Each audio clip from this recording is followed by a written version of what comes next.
Where is she? The company's going under. Hurry up. Come quickly. We can't do it without you. That one? We don't need her. I dumped her. Mwahahaha. Dad, it's me. I need your help with something just in case. We were enjoying a company trip in Jackson Hole, Wyoming for 2 nights and 3 days, but trouble arose on the day of checkout. Something was off. I was the only one at the entrance. When I asked the hotel staff about the situation, I was informed of the shocking truth. Feeling a bit uneasy, I decided to initiate the secret plan for the sake of the company. My name is Madison Carter. I'm 25 years old and single. My family consists of my dad, mom, and me. I've lived a comfortable life since childhood. An example of how comfortable my life has been is that my mom has always been a stay-at-home mom. When I tell my friends that my mom is a stay-at-home mom, they're always surprised. It's probably because stay-at-home moms have become rare in this day and age. On the other hand, my dad's occupation has always been unclear, even when asking him or mom about it. However, when I graduated from college, my parents told me the truth during a family dinner at a restaurant. We've been vague about your dad's job, but the reason we've had a comfortable life is because he's been working hard as an investor. We really wanted to tell you before you started high school, but your mom stopped me. Oh, really? I kind of had a feeling. To be honest, I didn't know my dad was an investor, but seeing him and his sharp gaze when talking about money, economic magazines, news, and the way he handled phone calls, I knew he didn't have a regular job. My parents laughed at my nonchalant response, saying I was definitely their daughter. I laughed along with them. A few years passed since then, and now I work at a certain company. Fortunately, it was a job seeker's market in my time, so I could enter any industry. I chose IT because I thought it could be a workplace where women could excel and working from home was possible. That being said, if I were to work remotely for 2 or 3 years after joining the company, I would fall behind my peers and would need to learn the job on my own. So now I go to the office 5 days a week. Actually, my IT company is a traditional sports-oriented company, and today we are on a company trip to Jackson Hole, Wyoming. The hotel in the mountains of Jackson Hole provided a high-quality and well-maintained space that healed our urban hearts. The attendees included managers, and the executives were said to be staying at the company. The managers complained about the executives while getting tipsy. Everyone was enjoying themselves in their own way, attending small talk, performing party tricks, and taking baths in the relaxing hot springs. And then on the last day of the 2-night, 3-day trip, a problem occurred because I was left at the inn. No way. I rushed to the front desk to ask about the status of the group bus, and I was supposed to be aboard. It was already departed. We asked the group leader if there was anyone who missed the bus, but there's no benefit for the hotel staff to lie to me, so there's only one person to blame. Senior, I'll hold the grudge, okay? What we got left behind is, at the meeting time the director had told me the day before was incorrect. What I heard from the director was we were going to meet at 2 p.m. or 1400. However, according to the hotel staff, the meeting was at 10 a.m. and the bus departure was at 10:30. With no other choice, I decided to call my coworker, Leanne. After the phone rang for a while, an automatic message played. I'm currently unable to answer the call. Please leave a message after the beep. I called her 5 times. 5 out of the 5 times, it was the voicemail greeting on her phone. That means she's probably on the plane and unreachable for a few hours. This is quite a predicament. If I could have had my way, I'd be back by 1 p.m. tomorrow. The reason is I have to attend a company meeting. The president also told me that I must attend tomorrow's meeting. Speaking of which, I wonder if something's up since the president seems so worried.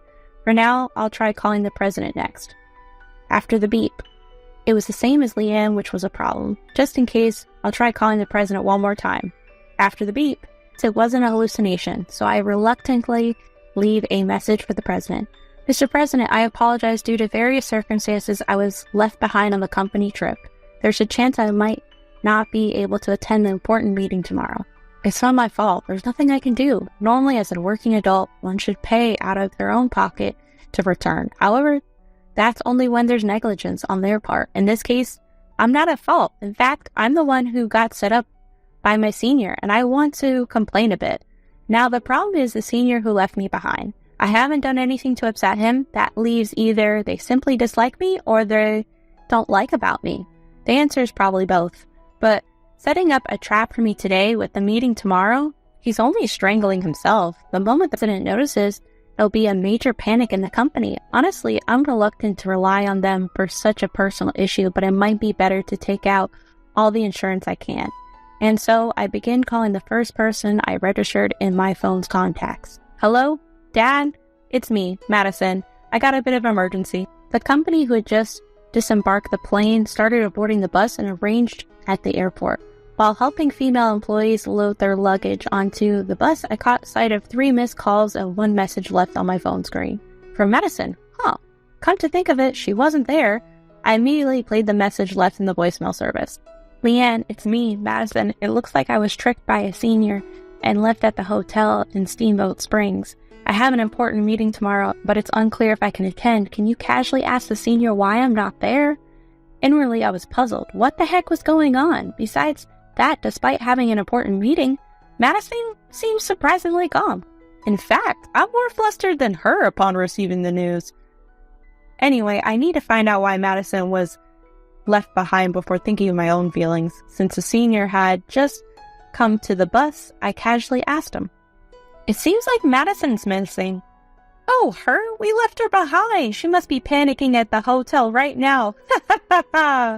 Come on, is this person serious? Sure, he has been tough on Madison lately, but that's because his work quality is worse than hers. And he's laughing about it too? I want to get angry right now, but I try to stay calm and continue the conversation. Sir, Madison mentioned that she had an important meeting tomorrow. What meeting? Is it something I know about? At this point, I felt like our conversation wasn't going well. Could this be a big problem? Sir, I'll check with Madison right away. Senior seemed flustered by my hurry and hesitated with a small voice, their eyes darting around. I quickly took out my phone and called Madison in a quiet place. Hello, Madison? It turns out the senior was messing with you. I thought so. That's enough for me, thanks. Madison seemed pretty calm on the phone. To me, the important meeting is the priority. Are you okay for the important meeting? Oh, I've taken care of that. I had to rely on someone I'd rather not, but it's done. Madison's words were somewhat vague. I double-checked to make sure everything was okay. Are you really, really, really sure you're okay? Yeah, I'm fine, Madison said from the other end of the phone. I decided to believe her. I went back to my senior and shared what Madison and I had talked about.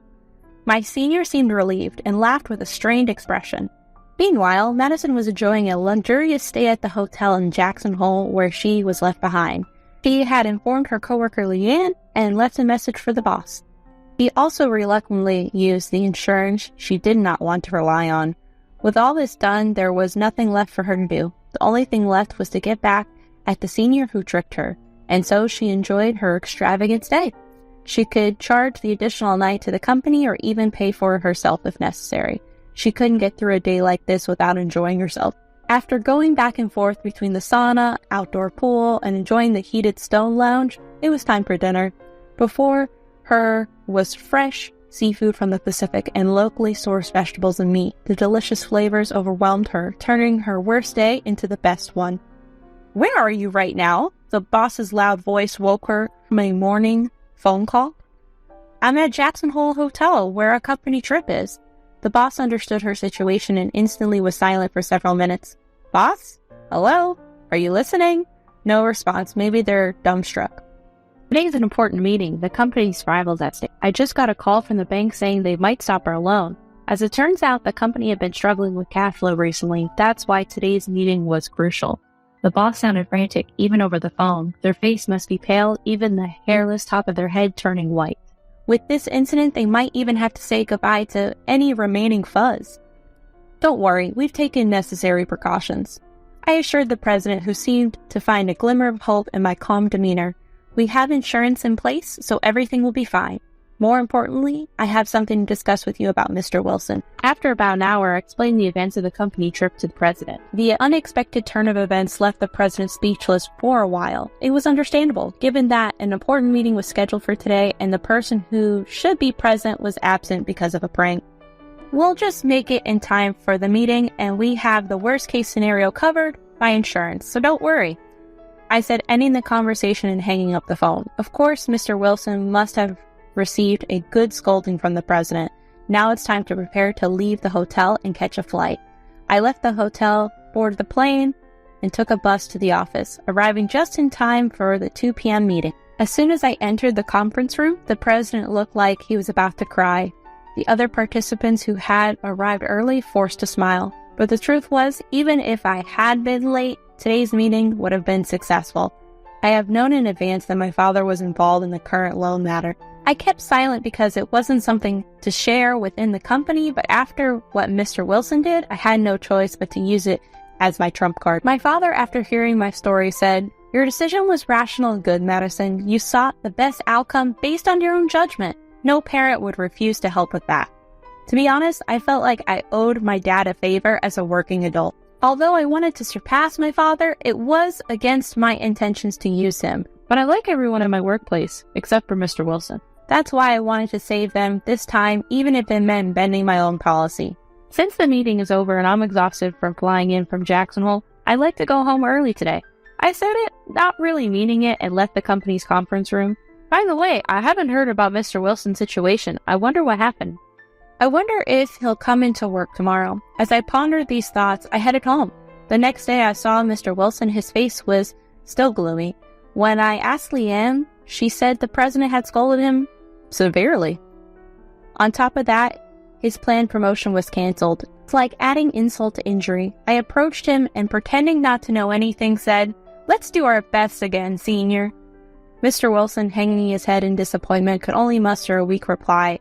"It's better than being fired, and it'll be a lesson for him in the future. Now let's focus on today's tasks."